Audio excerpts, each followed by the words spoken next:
everybody, welcome back to my YouTube channel. This is Uncharted Waters episode 4, and we are here with the lovely...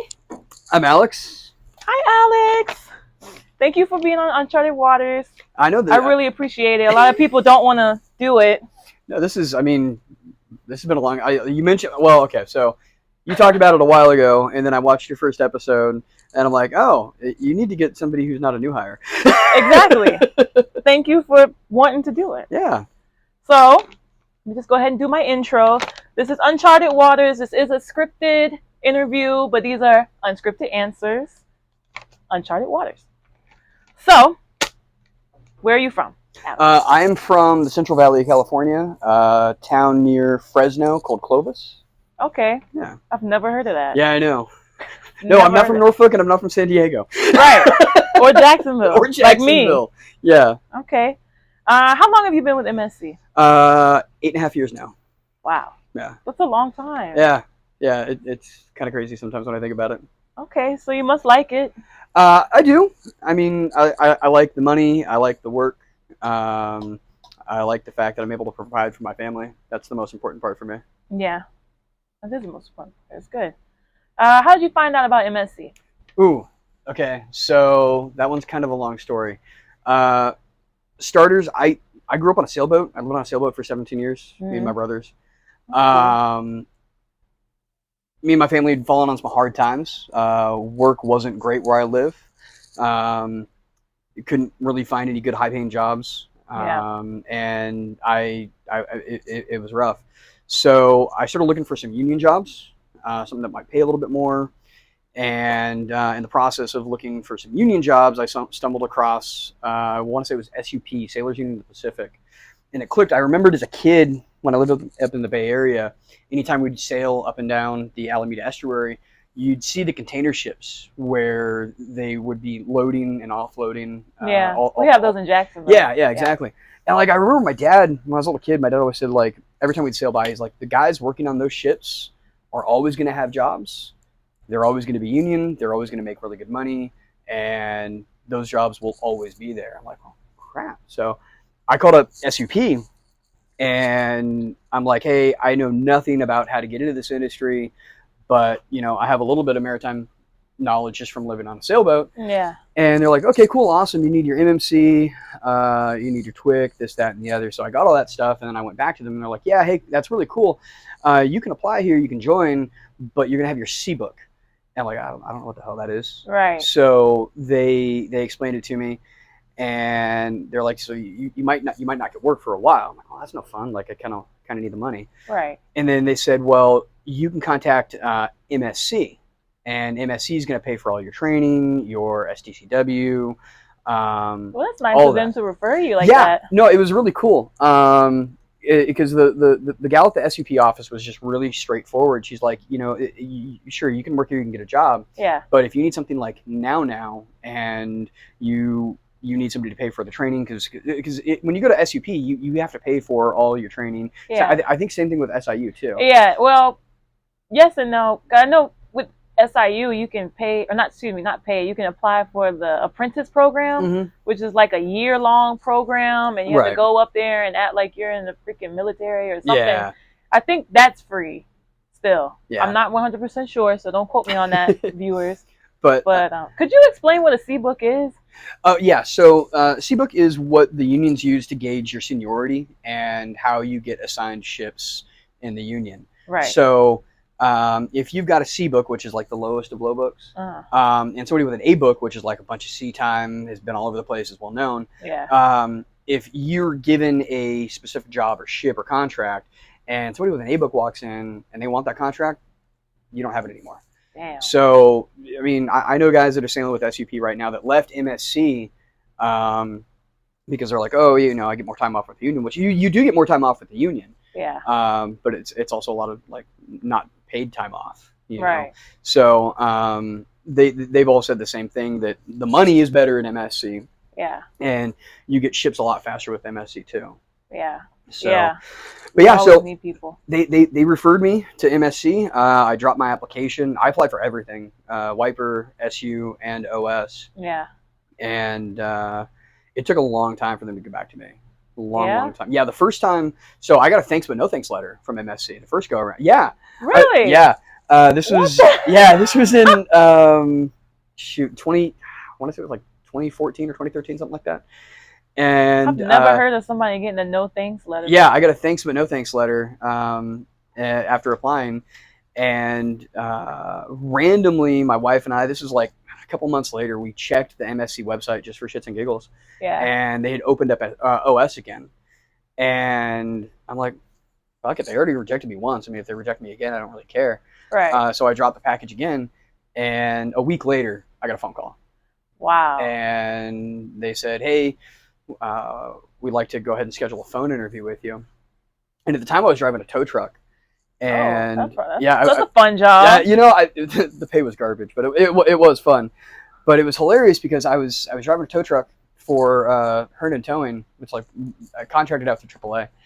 And I had a customer or member in the cab with me when I got the call, and it was a 757 area code.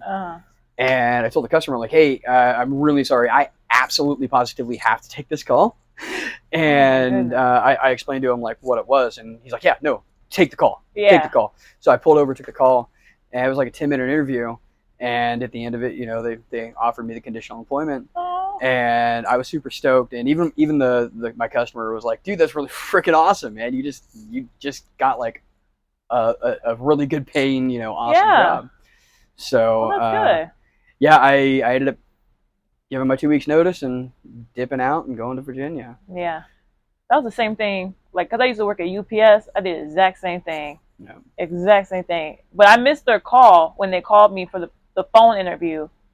And then when I went outside, I heard the voice message, and I was like, whoa, what the hell? I know I got the job now. So I went to my car, and we did the phone interview and everything. And I was like, yep, I ain't never coming back here. Yeah. So what's your position now? So right now I'm sailing as temporary bosun mate. So that's like rig captain. Okay. So they did end up hiring you as OS. Yeah. They offered me all 3 positions. They really pushed me hard to go wiper engineering because I have a little bit of background in there, but I wanted to go deck. Okay. Yeah, so I took OS. Nice. Mm-hmm. So how long did it take for you to get promoted or temporarily promoted to the position that you are now? I just recently got this promotion like a month and a half, 2 months ago. Okay, good. Congratulations. Thank you. This is my 3rd time sailing with the cargo gang. So the first time I did it was on the supply. I was an ABR, and I didn't have the sea time yet for bosun mate, because to get bosun mate you have to have AB unlimited. Okay. So yeah, let's back up. So OS, anybody off the street, doesn't really matter. You got a pulse, you don't drool too much when you talk, and you can kind of write your name. Yeah. You're in. Okay. AB, all those requirements, but with sea time. So you have to have, for AB special, it's like 360 days of sea time or 365. And then for AB limited, I want to say it's like 5 something. And then for AB unlimited, it's 1,080 days of sea time. So it's like 3 years of sea time. Oh my goodness. And then you also have to have, and this is very important, everybody, you have to have able seafarer deck. So if you don't have able seafarer deck, you're not going to pick up bosun mate. Wow. Yeah, I know there's a lot of guys out here in the fleet right now that got grandfathered in when the Coast Guard changed their policies, like in 2017. And just never got a sticker on their MMC. Yeah. So if you guys want to bump up to bosun mate, you need to make sure that you fill out your paperwork for the RFP&W able seafarer deck. It's a different requirement and different document than just your regular STCW. Okay. Well, that's good to know. Yeah. Very good. That might have sounded like a lot of word salad. If you guys don't know what that means and have questions about it, leave a comment. Yeah, definitely leave a comment, and we will answer it for you. Okay. So, what is your average workday like? From when you wake up? I don't know if I have an average workday. No. Yeah. Okay. So, actually, it's become a little more routine now that I'm not just an AB. Because when I first got here, I was sailing as AB. And I made the mistake of opening my mouth and raising my hand. And immediately... That's never a mistake. What are you talking about? I mean, don't get me wrong. It was a license to print money. Like when you've been out here for a long time and you've picked up the skills doing like fire marshal work, doing carpentry work, engraving, key making, locksmithing stuff. There's a lot of skills you can learn out here. Like you can come out here and you can work an 8-hour day and chip and grind, or sweep the deck with a fucking broom, or there's a lot of resources out here to learn a lot of really, really important and really, really cool skills. Yeah. I've been fire marshal now on 2 or 3 different ships. I've been the carpenter on 2 or 3 different ships. Yeah. I learned how to work on locks out here. I learned how to work the engraver, which again, being the engraver is kind of a license to print money on any ship because most guys don't know how to do it. Yeah. And you just got to read the manual. You got to look up videos on YouTube. You got to put the legwork in. But when I first got on here, I was doing all the signs. I was doing all the locks. I was doing the fire marshal shit. What's a fire marshal? Oh, okay. So commercially, the fire marshal job is usually delegated to third mates. But with MSC, they delegate the fire marshal job to 1 or 2 ABs. They're in charge of making sure that all the damage control gear and the repair lockers. So most ships have 2, 3 repair lockers. Sometimes, like the AOEs, have I think like 5 repair lockers. They're huge ships. Wow. So in the repair lockers, we have turnout gear, we have SCBAs, damage control tools. That's all the stuff we use to fight fires out here. Yeah. So you got to remember, like, we don't have the luxury of calling 911. Right. We can't, call up the local fire department and be like, oh, shit's on fire, come help. No, fuck that. We right. We're the people that fight the fire. We are the fire department. And we also don't have the ability to, call 911 and call the police and have a situation resolved. So that's like, we have a reaction force for that. Right. So, the fire marshal is in charge of making sure that all that gear is taken care of, all that gear is maintained, all that gear operates properly. You can't just let that stuff sit. You know? And also, I mean, we do fire drills, multiple times a month. Yes, so all that gear's got to get washed. All that gear's got to get checked out. The SCBA bottles have to be refilled. If there's a problem with the SCBAs, you have to break them down. You actually have to fix them. These new ones, unfortunately, we can't fix, but the old ones, like the Interspiro 3s and 4s, on the tippy, when you and I were on the tippy, that was like 40% of my job was going through and taking apart the SCBA masks and getting the ones that we knew were bad but still had some good parts and switching out the good parts and bad parts to make them still work. Okay. Nice. But fire marshals also take care of all the fire stations all throughout the entire ship. They make sure that they're actually working, that you can actually turn them on, turn them off, make sure there's no corrosion, make sure the hoses are hydro tested, make sure the hoses are good. Well, nice. Okay. So you're just making sure we stay safe. Yeah, making sure the equipment is actually usable for when and if we have to use it. Yeah. Mm-hmm. Okay. What are some things you wish you knew about MSC before you applied? Oh, boy. Honestly, I wish I would have known about MSC, 15 years ago when I got out of high school. Yeah. For starters. Right. I think the things that I wish I would have known, I wish I would have known,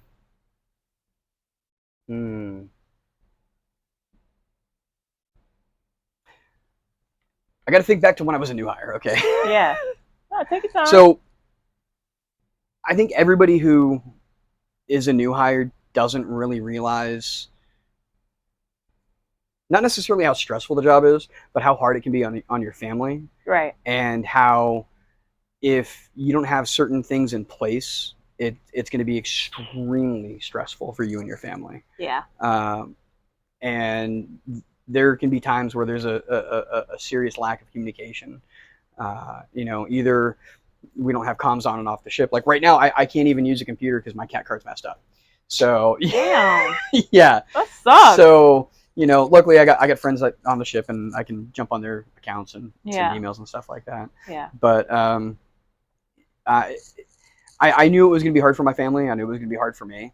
I think my first couple of years I struggled a lot because I got a wife and two kids. Yeah. And Yeah, that is hard. I it's hard sometimes because I get pictures. I'm like, oh my god, she's getting big. Yeah. My daughter's getting taller. You do miss a lot of Yeah. family events, a Yeah. lot of friend events, birthdays, Yeah. holidays. Yeah. You know. But me and my family, we've kind of worked out a lot of the bugs, a lot of the kinks. So Yeah. it's nice. Okay. Anything else you want to add to that? No? Okay. If you could change anything about MSC, what would it be? Um, Time off. Time Yeah, off? I can guarantee anybody who you interview is going to say time off. Yeah. So our schedule is supposed to be 4 months on, 1 month off. It usually is not. Yeah. I do things a little bit differently. Me and my family have agreed that doing 9 months on and then taking 3 or 4 months off is actually best for us. Yeah. That gives us more time to do more things together as a family. Right, because 1 month home, once that 1 month, first you need 1 month just to catch up on things Yeah, at home. yeah, your first 3 or 4 days, you're jet lagged as shit. Right. It's not like you're just flying home from a few hundred miles away. You're Yeah. usually your flight alone. I think one time I did like almost 40 hours of travel trying to get home. Damn. You don't recover in a day after that. No, you don't. And then when you think about it, 4 weeks home, 30 days off. That's what is that? 3 or 4 weekends. Yeah. That's nothing. No, it's not. So yeah, definitely more time off. Definitely need to get. I'm not going to say we don't get paid well. We do get paid well. Okay, I will be the first to say I'm not upset about my paycheck. Okay. I will say that given the rate of inflation right now back home and it not keeping up with our raises, I know that's supposed to change here pretty soon. We have a couple of really big raises coming up, but God, I hope so. that shit needs to get rectified with a quickness. Yeah. We went a long time without getting a raise. Like when I first got hired on, I don't think we'd seen a raise in like 6 or 7 years. Sheesh. Yeah, we didn't. I don't think we saw our first raise. The first raise I saw was in, I think, 2017. Yeah. 2016 or 2017, one of the two. Doesn't the union negotiate our raises? Is that like a task that they're tasked with, or? Yeah. Well, no. I mean. So I will start this off by saying I still am a dues-paying member of the union. I will also say that the union is not doing a good job right now. Yes. I will say I am just got out of paying my dues for the union, and I am very happy. Yeah. Every employee at MSC is automatically represented by the union. Okay, whether you pay dues or not, which is good and bad. The union has spent too many years focusing on making sure that shitbag civmars, and that is the proper term for them, shitbag civmars, the ones who are constantly late, the ones who fuck off, the ones who don't actually do their job. The union has spent years protecting these people, and not focusing on making sure that your average hardworking civmar is taken care of. Yeah. There have been people on this ship who have been sent home, people on other ships that I've been on who have been sent home, who, for some pretty serious issues, right, who get a slap on the wrist, get told, don't do that again, and then show back up to the pool and get another ship in 3 or 4 weeks. Right. And they're protected by the union. Now, I'm not saying that the union shouldn't protect people. I'm saying that the union should also make sure that the people who are doing their job, the people who are making a difference out here, the people who take this shit seriously and want to make this a better fleet, that they're taken care of too. Yeah, and I agree. I mean, the union dropped the ball during COVID.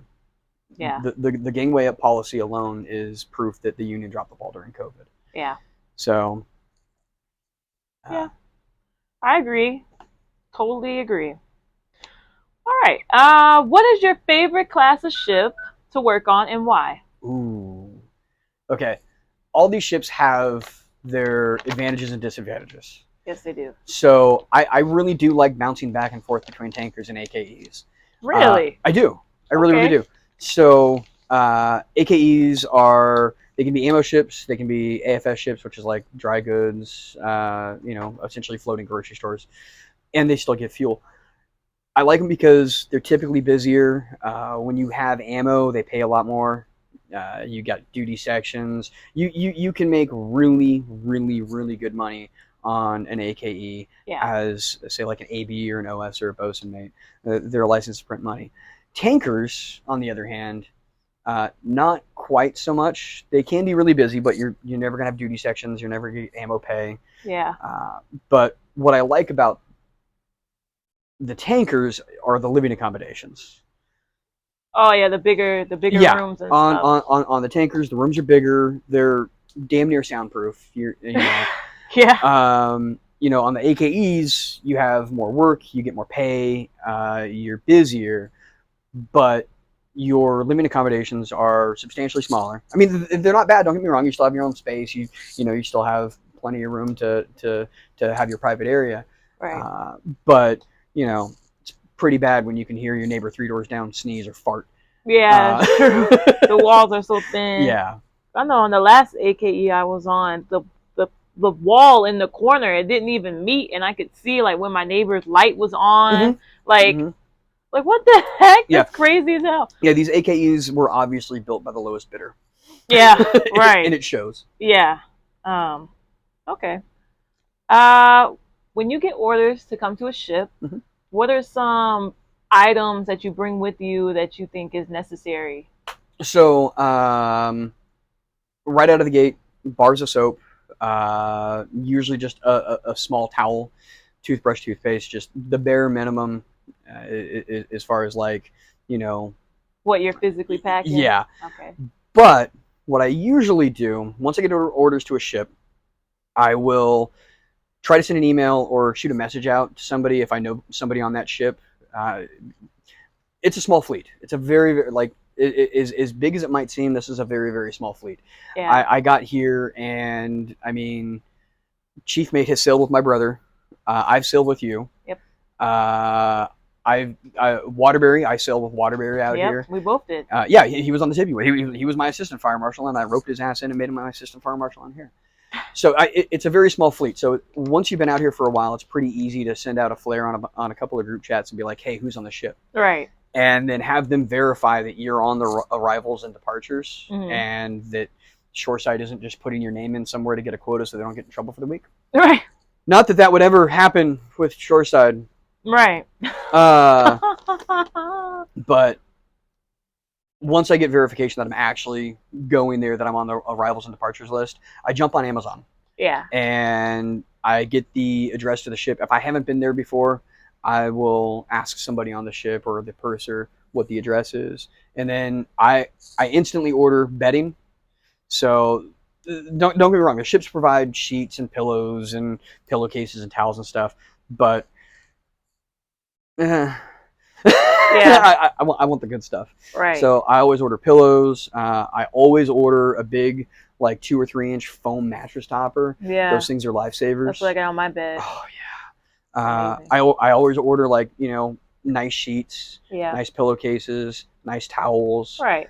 All that fun stuff.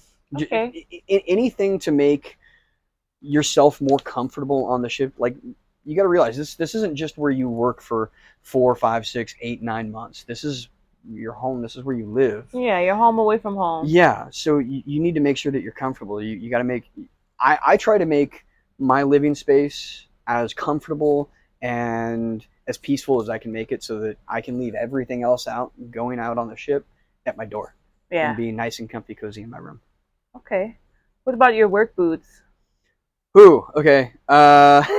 So I actually don't mind the ship issue boots. I really don't. I really don't.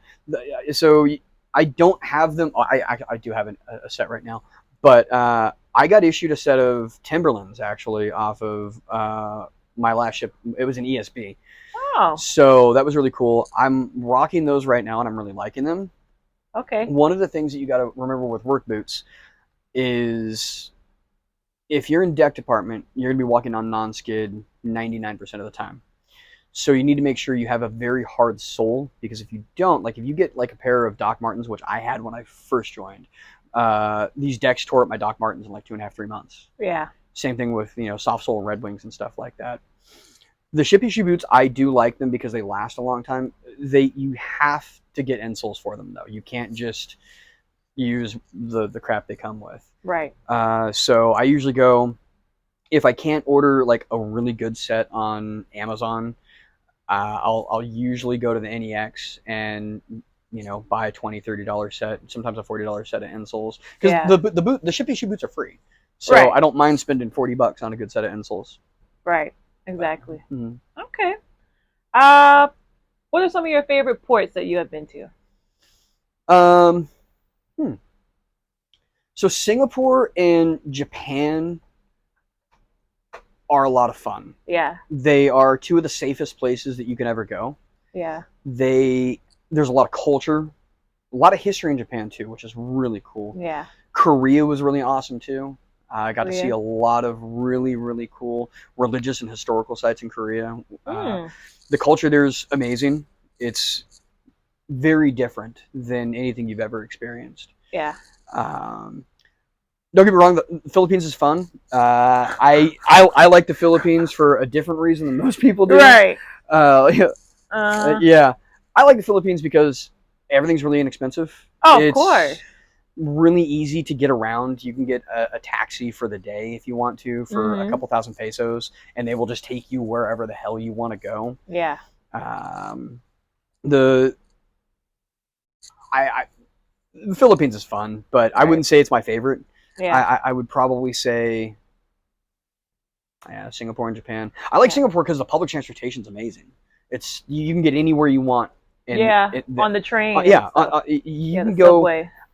This last time we were in there, I was too busy because my chief mate on here is a slave driver, and but the last time I was in Singapore, I want to say it was like $40 or $50 for an MRT card for the month.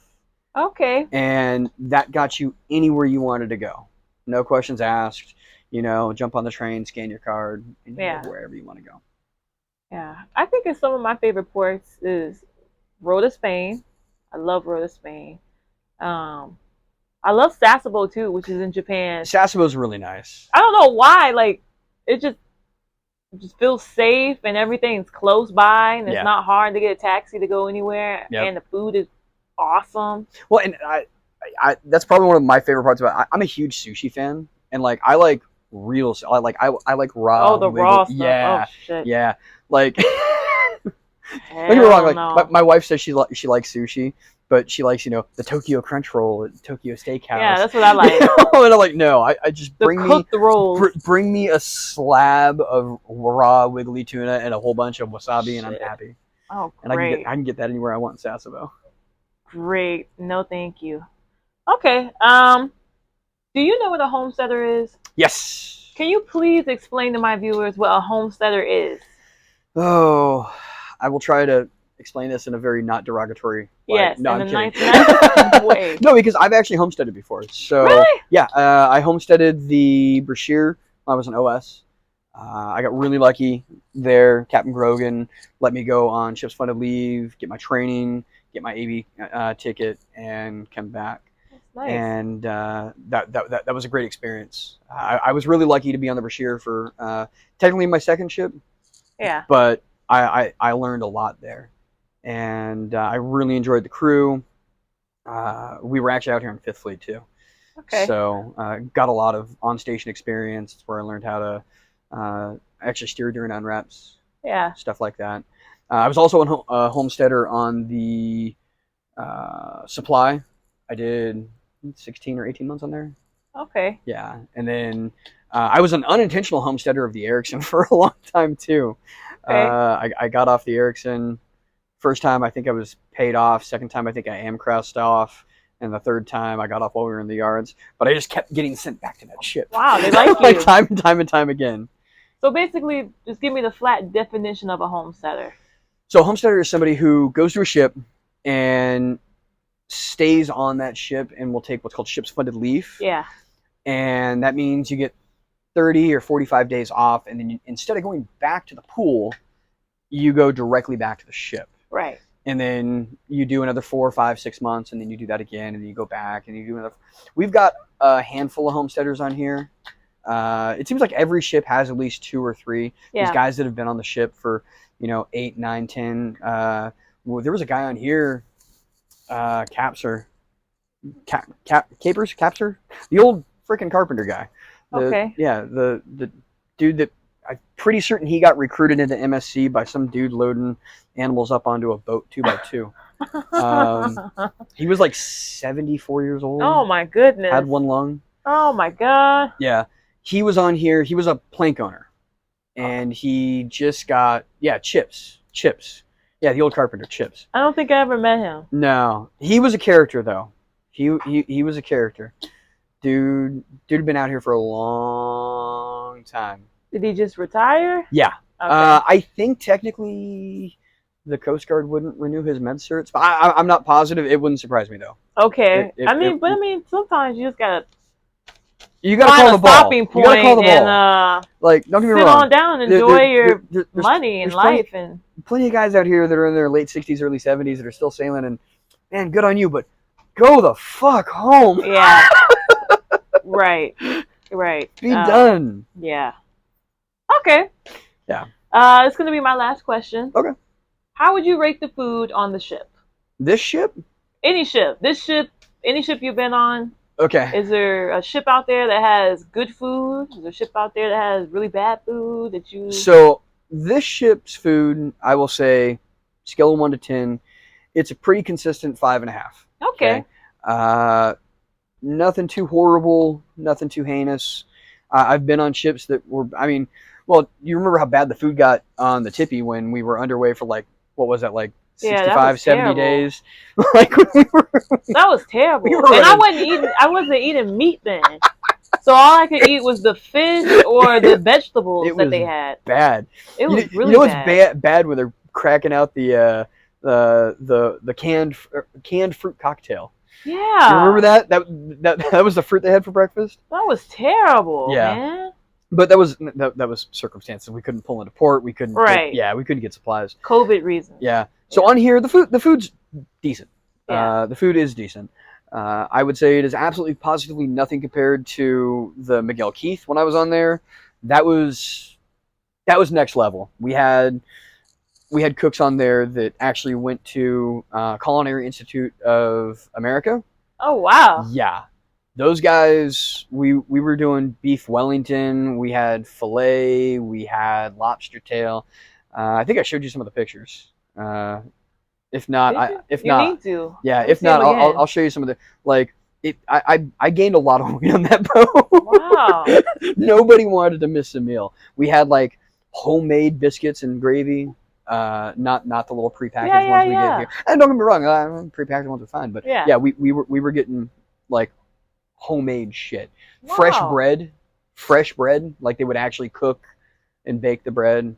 It was insane.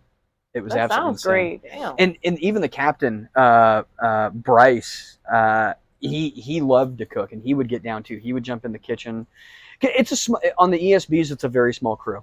Yeah. It's a very small crew. I will tell you right now, that was the only saving grace of being on that ship. Yeah. Was the food and having a good crew, because everything else about that ship sucked. Right. Okay. Yeah. Well, is there anything that you want to tell my viewers? Any advice to any new hires coming out here? This is their first ship.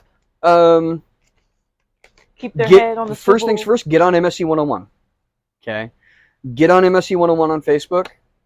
Yeah. It can be a shit show, I promise you. Yes, it can. It is a shit show. If nothing else, it's good entertainment. But if you do have actual, real, serious questions, okay, you have questions pertaining to the maritime industry, you have questions pertaining to what your job is going to be, what your average workday is going to be, you can ask that question on there, and you're going to get a lot of trolls. You're going to get a lot of trolls. Yeah, because I know when I used to post in there, guys in there oh, shut the fuck up, and then nice tits and shit like that, crazy stuff. That's why, like, I'm not even a member anymore. It just became too much. I only go in there to post my videos now. Yeah, I only go in there to like meme dump every once in a while. Like, I'll meme dump every once in a while just to piss everybody off. Okay. But get on MSC 101 on Facebook, join that group, and don't ask stupid fucking questions. Ask serious questions if you're serious about this. Also, too, fuck it. If this is something you're interested in, it's something you want to try. Okay, I'll tell you right now, the money is good. The money is here. The money here is not the issue. Yeah. Okay.